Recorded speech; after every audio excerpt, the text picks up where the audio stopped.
Good morning. It is 10:06 a.m. on Sunday, December 13th, 2020.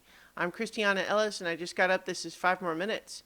And so despite being up at 10 a.m., I actually wanted to sleep longer because I stayed up really late watching the end of the Dark show that I've been watching, Dark on Netflix.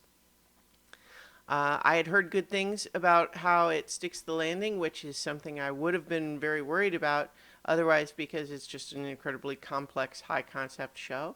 And I'll go ahead and confirm that I think for the most part it has a very satisfying ending in terms of the primary conflict and everything. But what I will say is um, there were several things that I wish had been explained more. Now, that doesn't mean that there is anything that doesn't work necessarily, as much as we don't know whether it would work or not because they don't really just give us any answer at all on some things, which I wish they would have. So I was a little bit disappointed there, just because they're, like in hindsight, looking back and analyzing the show as someone who enjoys time travel stories, but also has spent some time working out how to write a time travel story. I'm talking about Space Casey season 2, if that's unclear. Excuse me. The time travel stories are very difficult, but I think, and I don't even want to make it just about that. It's just about general storytelling. I guess what I'm coming down to, what I'm really trying to say is just that there is stuff in this show that, in hindsight, is clearly just weirdness for its own sake. It's weirdness to evoke questions and make people go, "What's going on with that?" And then the answer is that the show doesn't actually care and is not going to do anything about it. Now, I don't want to damn with faint praise because I think 90% of what this show does is really, really great. And I just felt like there was a few lingering things that I wish they would have taken care of and they didn't. But by and large, it's the plot is just incredibly ambitious. And so it's one of those things where uh, it shoots for the moon and gets there with a bumpy ride, as opposed to a lot of shows that don't even leave orbit, right?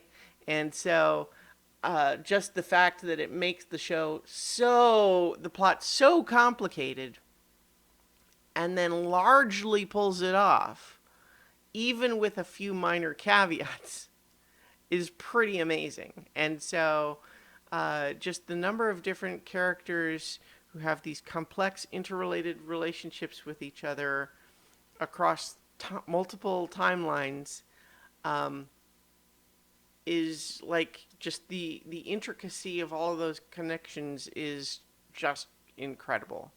And so I guess I want to just emphasize that now, that just because I don't feel like it was 100% perfect, that there were things that turned out to just be like, why did they do that? Well, you know, one of the things that they mention early on is the idea of a bootstrap paradox. And when you're in a time travel situation, a bootstrap paradox is, let's say, um, someone, there's a book that you find that's written all about time travel and explains how to build a time machine in that book. All right. And you feel like, well, I want to know who's that person who wrote it and how did he know how to build a time machine, right? How did he know?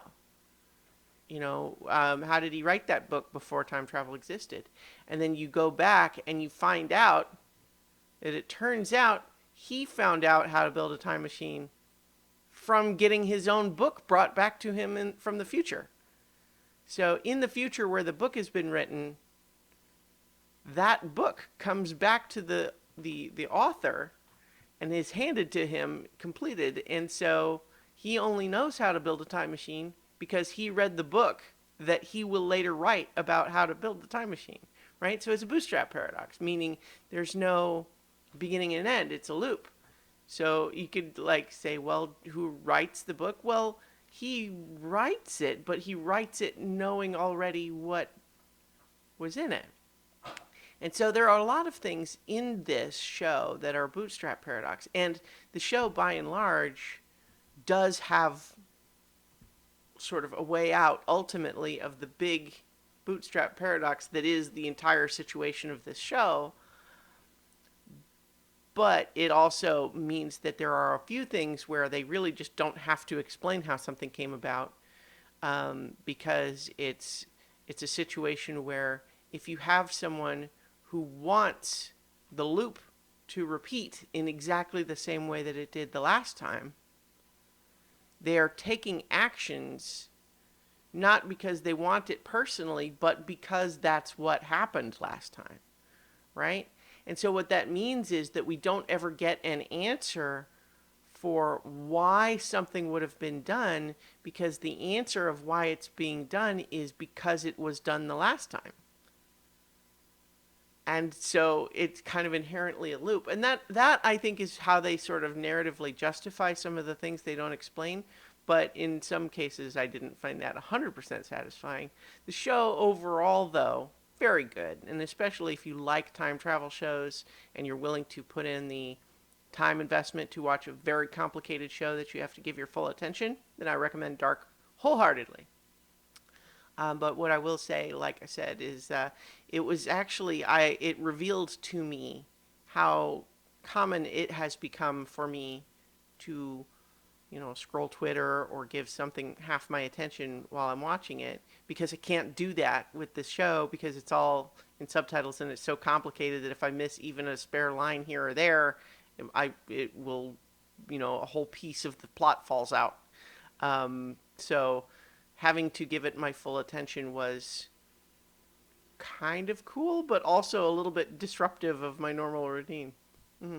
Anyway, that's the finale of Dark, in my opinion, and I will talk to you all tomorrow for 5 more minutes.